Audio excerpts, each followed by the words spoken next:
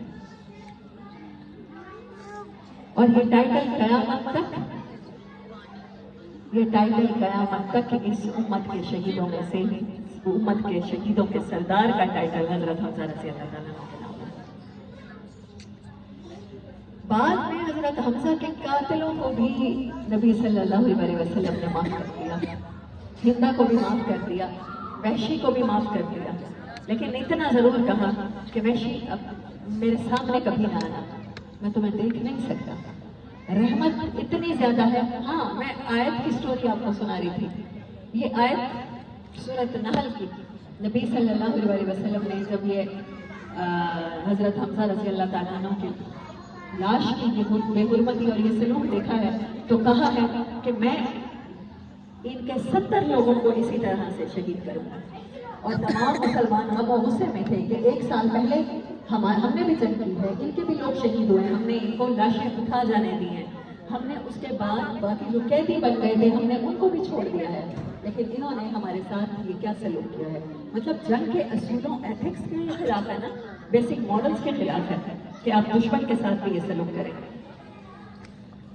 تو اس کے اوپر سورۃ نحل کی یہ آیت نازل ہوئی ہے، صحابہ کرام فرماتے ہیں آیت نمبر 26 یہ حضرت حمزہ رضی اللہ تعالیٰ عنہ کے بارے میں نازل ہوئی ہے۔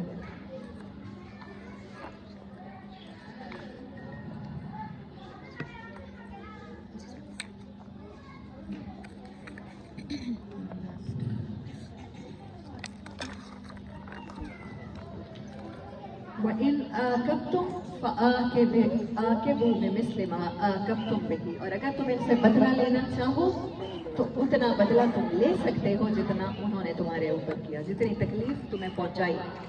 وَلَئِنْ صَبَرْتُمْ لَهُوَ خَيْرٌ لِلصَّابِرِينَ، اور اگر تم صبر کرو تو صبر کرنا تمہارے حق میں زیادہ بہتر ہے۔ اور نبی صلی اللہ علیہ وسلم نے صبر چوز کیا، وَاصْبِرْ وَمَا صَبْرُكَ إِلَّا بِاللَّهِ، اور صبر کرنا اللہ ہی کی توفیق سے ہے، اللہ ہی کے واسطے ہوگا، کسی انسان کے واسطے نہیں۔ انسان سے تو آپ بدلہ لے سکتے ہیں جس نے آپ کے ساتھ کچھ بھی کیا۔ وَلَا تَحْزَنْ عَلَيْهِمْ، اور حمزہ پر روئیے مت، غمگین مت ہوئیے۔ وَلَا تَكُ فِي ضَيْقٍ مِّمَّا يَمْكُرُونَ، اور جو چالیں انہوں نے چلی ہیں اس پر دل میں تنگ مت ہو جائیے۔ إِنَّ اللَّهَ مَعَ الَّذِينَ اتَّقَوْا، اللہ ان لوگوں کے ساتھ ہے جو صرف اللہ سے ڈرتے ہیں، صرف اللہ سے ڈرتے ہیں۔ وَالَّذِينَ هُمْ مُحْسِنُونَ، اور یہ وہ لوگ ہیں جو احسان کرتے ہیں، کس پر؟ انسانوں پر نہیں، جو احسان کرتے ہیں اپنے رب پر، جو معاف کر دیتے ہیں اپنے رب کے لیے، جو حق کے لیے اسٹینڈ لیتے ہیں اور پھر اس راستے میں جو تکلیفیں آتی ہیں پھر ان کو سہ جاتے ہیں اپنے رب کے واسطے، وہ تکلیفیں پہنچانے والے انسانوں کو معاف کر دیتے ہیں۔ یہ سائیکالوجی تھی جو قرآن نے بلڈ کی اتنے شدید غم کے موقع پر۔ غم کس انسان کی زندگی میں نہیں ہوتے؟ ہر کسی کے پرابلمز مختلف ہیں، ہر کسی کے غم مختلف ہیں۔ اللہ تعالیٰ قرآن پاک میں ہی فرماتے ہیں وَلَنَبْلُوَنَّكُمْ سورۃ البقرہ میں بِشَيْءٍ مِّنَ الْخَوْفِ وَالْجُوعِ وَنَقْصٍ مِّنَ الْأَمْوَالِ وَالْأَنفُسِ وَالثَّمَرَاتِ وَبَشِّرِ الصَّابِرِينَ الَّذِينَ إِذَا أَصَابَتْهُمْ مُصِيبَةٌ قَالُوا إِنَّا لِلَّهِ وَإِنَّا إِلَيْهِ رَاجِعُونَ أُولَٰئِكَ عَلَيْهِمْ صَلَوَاتٌ مِّن رَّبِّهِمْ وَأُولَٰئِكَ هُمُ الْمُهْتَدُونَ۔ یہ تو میرے رب کا فیصلہ ہے، پریشانی تو آئے گی، میں تو ٹھوک بجا کے دیکھوں گا۔ آج لیبارٹری میں کوئی بھی ایجاد ہوتی ہے کیا ٹیسٹوں سے نہیں گزاری جاتی؟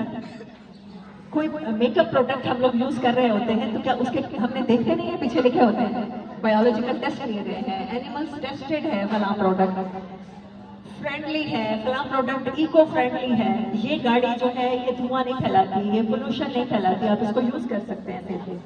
تو وہ ٹیسٹڈ ہوتی ہے نا، انسان کچھ ایجاد کرتا ہے تو وہ سارے امتحان لے کے ٹھوک بجا کے لیبارٹریوں میں اس کو 10 طرح کے تجربوں سے گزار کے باہر نکالتا ہے. تو رب جس نے یہ کائنات، اتنی بڑی کائنات بے مقصد تو نہیں بنائی ہوگی. کس لیے سجائی ہے؟ انسان کو آزمانے کے لیے.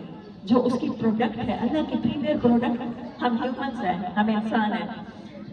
وہ کہتا ہے کہ میں آزماؤں گا تمہیں، کبھی جانوں کے گھاٹے دوں گا، تمہارے پیارے تم سے بچھڑ جائیں گے، کبھی جدا ہو جائیں گے، کبھی روٹی کے چکر میں الجھا دوں گا اور تم کہیں دور دور جا بسو گے.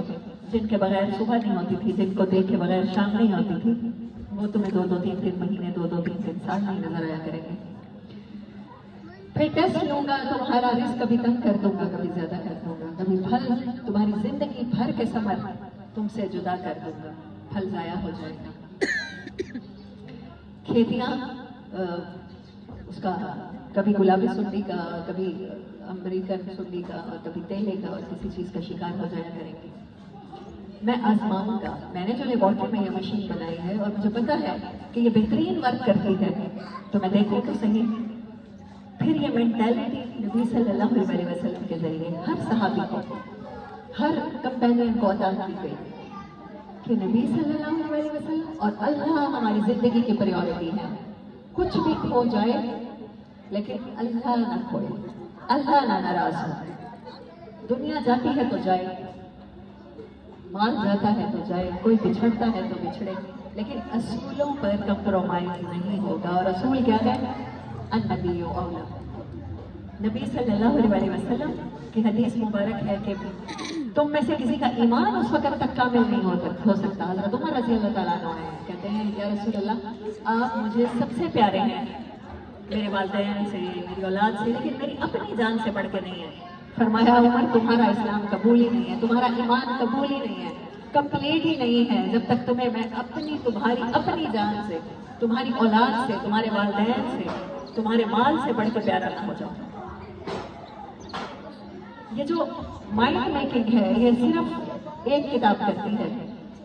یہ جو لیڈرشپ ہے، یہ بہادری ہے کہ صرف اللہ سے ڈرنا ہے، یہ صرف ایک کتاب سکھاتی ہے. اور وہ کتاب ہم ثواب کے لیے پڑھتے ہیں، ہم اس سے بہادری نہیں سیکھتے ہیں. ہمارے پاس پروفیٹ صلی اللہ علیہ وسلم کی پوری تاریخ ہے، پوری سیرت ہے، پوری سنتیں ہیں. ہمیں میدانوں میں جا کر لڑنا نہیں ہے، ہمیں معاشرت، ہمیں زندگی ان کی طرح گزارنی ہے، ہم اس کی طرح تیار نہیں ہے. ہمارے اندر اتنا کریج بھی نہیں ہے کہ جان دینا تو دور کی بات، ہم کمپرومائز ہی نہیں کر سکتے اپنے رسم و رواج پر، اپنے پہننے پر، اپنے اوڑھنے پر. ہم دنیا کی جس ریس میں لگ گئے ہیں ہم اس ریس کو چھوڑنے کو تیار نہیں ہیں. ہم سمجھتے ہیں کہ برے حالات میں رہ جانا، اور برے حالات میں اگر کسی کو کوئی کہے نا کوئی پریشانی ہے، فلاں کے ہسبینڈ کی ڈیتھ ہو گئی، فلاں کے ہسبینڈ نے دوسری شادی کر لی، یہ ہمارے غم ہیں، بہت بڑے بڑے غم ہیں. ہسبینڈ نے بے وفائی کر دی تو پھر کیا کہا جاتا ہے؟ صبر کرو، اللہ اسے ہدایت دے گا. ہم دعا کریں گے اور صبر کریں گے. صبر برے حالات کے ساتھ کمپرومائز کا نام نہیں ہے. صبر برے حالات میں اللہ کے حکم کو پورا کرنے کا نام ہے، اور اس پورا کرنے میں چاہے پھر جان جائے، چاہے پھر کچھ بھی جائے. جان سے بڑھ کے تو کچھ نہیں ہو سکتا نا، جان تو آخری چیز ہے. اس راستے میں اگر جائے تو پھر اس راستے میں ثابت قدمی کے ساتھ ڈٹے رہنا، اور صرف اللہ کے لیے اللہ کے دشمنوں کو معاف کرتے چلے جانا، وہ صبر کرنا. ہماری ڈیفینیشن آف صبر غلط ہے. ہماری ڈیفینیشن آف تقویٰ، جب اللہ کہتا ہے اتق اللہ، تو ہم اس کا ترجمہ کرتے ہیں اپنی زبانوں میں اللہ سے ڈرو. اللہ سے ڈرتے ڈرتے ہم یہ بھول گئے ہیں اس کا ترجمہ ہوتا ہے صرف اللہ سے ڈرو. جب صرف اللہ سے ڈریں گے تو یہ پوری کی پوری کانوٹیشن ہی بدل جاتی ہے. پھر کسی کا ڈر باقی نہیں رہتا آپ کی زندگی میں. پھر ہم میں سے ہر ایک حق کی گواہی دینے کے لیے تیار ہو جاتا ہے. اور یہی وہ آیت بتا رہی ہے کہ اللہ کے راستے کی طرف بلانا ہے. اس سے پچھلی آیت ہے کس طریقے سے؟ اپنے عمل سے بلانا ہے. اللہ نے کہا بہترین نصیحت کرنا. بہترین نصیحت زبان سے تو نہیں ہو سکتی، تقریروں سے تو نہیں ہو سکتی. جب تک میں کسی خاص حالات میں، کسی خاص فیلڈ میں ایکسیلنس نہیں شو کروں گی. آپ میری بات کیوں سنیں گے؟ آپ مجھ سے ہسٹری ہی کیوں سنیں گے اگر میری ہسٹری اوتھینٹک نہیں ہے، اگر میری ہسٹری ریلیٹ نہیں کرتی قرآن کی آیات کے ساتھ، احادیث کے ساتھ نہیں ریلیٹ کرتی، سیرت کی کتابوں کے ساتھ ریلیٹ نہیں کرتی، تو ایکسیلنس حاصل کرنا ہے۔ اگر میں بے خوف ہوں، اللہ کے سوا میں کسی سے نہیں ڈرتی، تو میں آپ کے اندر یہ مینٹالٹی پیدا کر سکتی ہوں نا۔ اگر مجھے پتا ہے کہ صرف اللہ سے ڈرنا ہے، تو میں آپ کو بتا سکتی ہوں شیورٹی کے ساتھ کہ اللہ کے سوا آپ کو کوئی نقصان نہیں پہنچا سکتا۔ پوری کائنات مل جائے اور وہ تہیا کر لے کہ آپ سے کچھ چھیننا ہے، تو اللہ کی قسم آپ سے ایک ذرہ بھی نہیں کوئی چھین سکتا۔ اور اگر اللہ نے آپ کو کسی چیز سے محروم کرنا ہے، آپ کا پیارا، میرا پیارا، بہت چاہنے والے فالوورز، پوری دنیا کے وسائل اور طاقتیں مل جائیں آپ کو وہ چیز پہنچانے پر، لیکن اگر اللہ نے مجھے نہیں دینی یا آپ کو نہیں دینی، تو وہ نہیں دے سکتے۔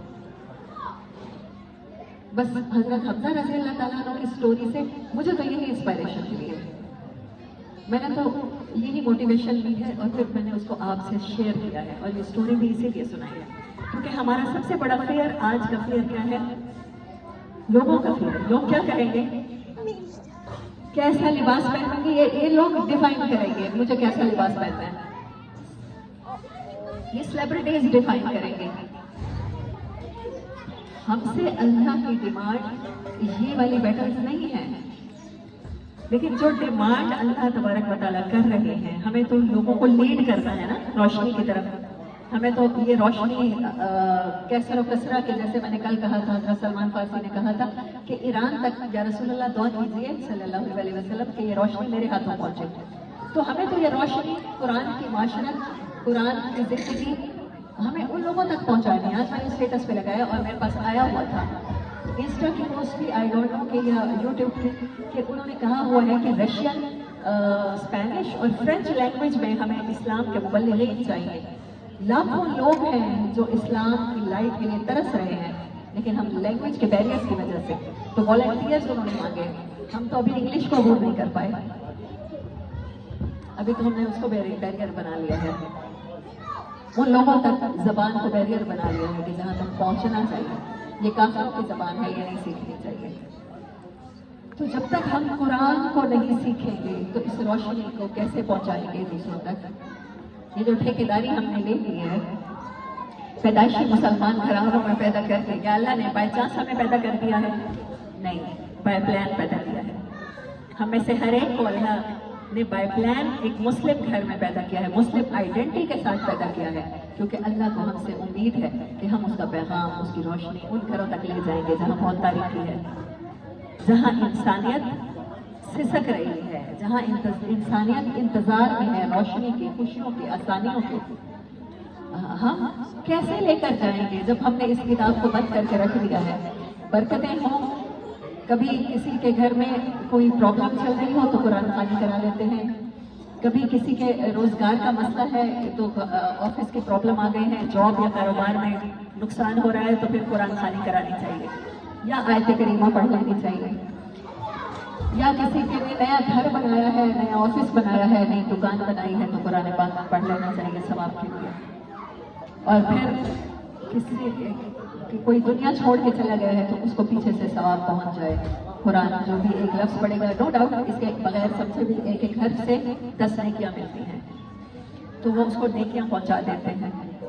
یہ زندگی گزارنے کی کتاب ہے، سوری ٹو سے، یہ زندگی گزارنے کی کتاب ہے۔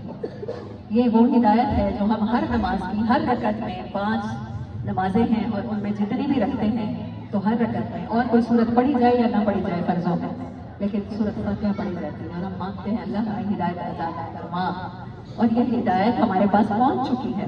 یہ وہ لائٹ ہے جو ہم نے سجا کے طاقوں میں بند کر کے رکھ دی ہے۔ جب لوڈ شیڈنگ ہوتی ہے، جب گھر میں روشنی نہیں ہوتی، اچانک سے لائٹ چلی جاتی ہے، اور آپ اس ٹائم میں بیٹریاں نہ جلائیں، یا آپ کے گھروں میں لائٹ کے کنیکشن ہوں، پورے گھر میں کنیکشن ہو، لیکن ہم اتنی زحمت بھی نہ کریں کہ بٹن نیچے کریں۔ تو یہ سلوک ہم نے کر رکھا ہے قرآن پاک کے ساتھ۔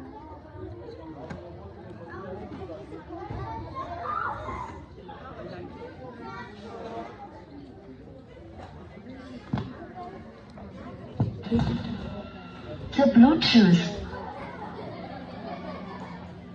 بالکل یہ مثال ویسے ہی ہے کہ ہمارے پاس بیٹری ہوں، لائٹ چلی جائے، لوڈ شیڈنگ ہو اور ہم اس کو نہ جلائیں، ہم اس کا بہت خوبصورت سا غلاف رکھیں، پھول اس کے پاس رکھیں اور بیٹری کو گھر کی سب سے اونچی جگہ پہ رکھیں اور اندھیرے میں ٹھوکریں کھاتے پھر ٹھوکریں ہی ہے نا. دنیا میں آخر 2 ارب مسلمان ہیں، پیدائشی مسلمانوں کی کمی نہیں ہے. دنیا کی آبادی اگر 4 ارب ہے یا 5 ارب ہے، اس میں سے بیٹر ہاف جو ہے وہ مسلمان ہیں آتے ہیں. لیکن اس کے باوجود ہر جگہ اسلام اگر سرنگوں ہے، اسلام شرمندہ ہے ہمارے سلوک کی وجہ سے، تو کوئی تو وجہ ہوگی. آج ڈاکٹر کوئی بیماری ہوتی ہے تو ٹیسٹ کر کے ڈائگنوز کر لیتے ہیں، تو ہم نے کبھی سوچا ہے کہ ہمارے زوال کی وجہ کیا ہوگی؟ ہم جو ہر جگہ شرمندہ ہیں، اپنی آئیڈینٹی پہ بھی شرمندہ ہیں، ہماری اس شرمندگی کا سبب کیا ہے؟ ہماری مار کھانے کا سبب کیا ہے؟ 2 ارب کی تعداد میں مسلمان، پھر تو کسی کی جرت نہیں ہونی چاہیے کشمیر کی طرف کوئی آنکھ اٹھا کے دیکھے. ریپ کرنا، گھروں کو جلانا، بچوں کو شہید کر دینا تو اور بات ہے. پھر کسی کی جرت نہیں ہونی چاہیے کہ فلسطین کو کوئی کی طرف آنکھ اٹھا کے بھی دیکھے. لیکن کیا آپ نے نہیں دیکھی فیس بک پہ یا سوشل میڈیا پہ ویڈیوز، جب اسرائیلی فوجی پاؤں کے نیچے لے کر کے فلسطینی بچہ مار دیتے ہیں؟ یہ نہیں ہوتا. 2 ارب مسلمانوں کی موجودگی میں یہ ہوتا ہے. تو ہمیں بہادروں کی ضرورت ہے، اسلام کو بہادری کی ضرورت ہے، حضرت حمزہ جیسے بہادروں کی ضرورت ہے. Think about it. واخر دعوانا ان الحمد للہ رب العالمین.